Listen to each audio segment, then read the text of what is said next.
Namaskar. Welcome to my channel, The Journey Within.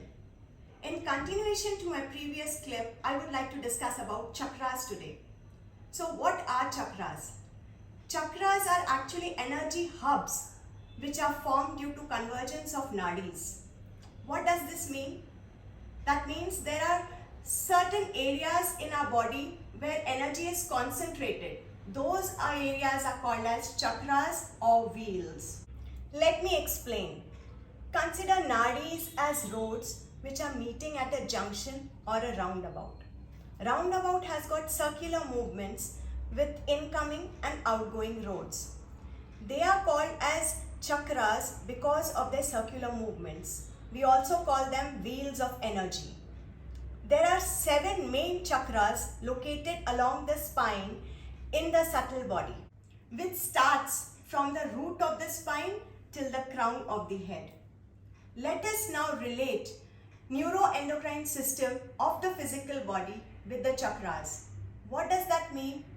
Neuro stands for wide network of nerves, and endocrine system consists of glands which secretes hormones. Imbalance in any of them can lead to illness or diseases. Let us talk about the first chakra, that is the root chakra or the Muladhara chakra. It is located at the base of the spine and it is associated with element earth. It is just like the foundation of a house, grounded, supportive and sturdy. Second chakra is the sacral chakra or the Swadhisthana chakra.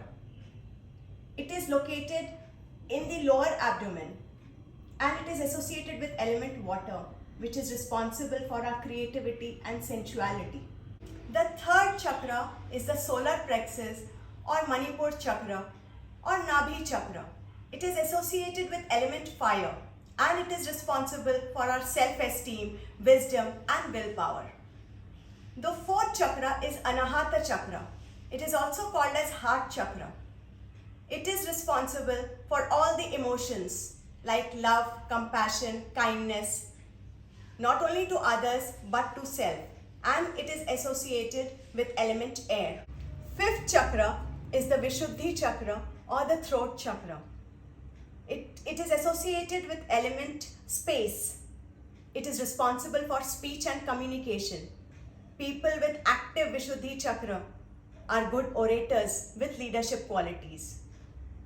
The sixth chakra is the Agnya chakra, or it is also called as third eye. It is associated with intuition and clear vision. Seventh chakra is the Sahasrara chakra or the crown chakra. It is located at the top of the head and it is the seat of universal consciousness.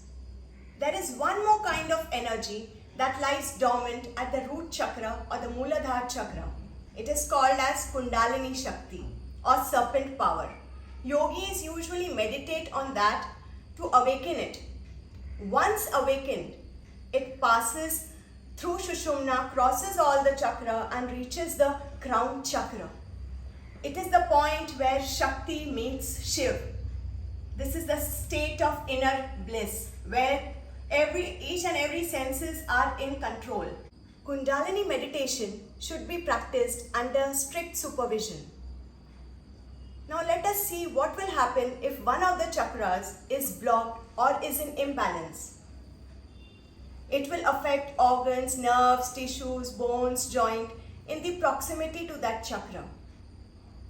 And it will also eventually affect other chakras too, which can lead to imbalance in mental, physical and emotional health. There are several techniques which are based on energy healing principles. They are acupuncture, Reiki, pranic healing and Qigong. There are simple techniques which you can follow at home and which will really make a big difference. Practice mudras, chant mantras, go in for meditation. If you can't sit and focus on your navel and breath, that's absolutely fine. You can simply focus on a certain point or a thing, whatever you are doing, whatever activity you are involved in, just focus, because that itself for me is a form of meditation. Practice yogasanas, do yoga, pranayama, and this will certainly help you out.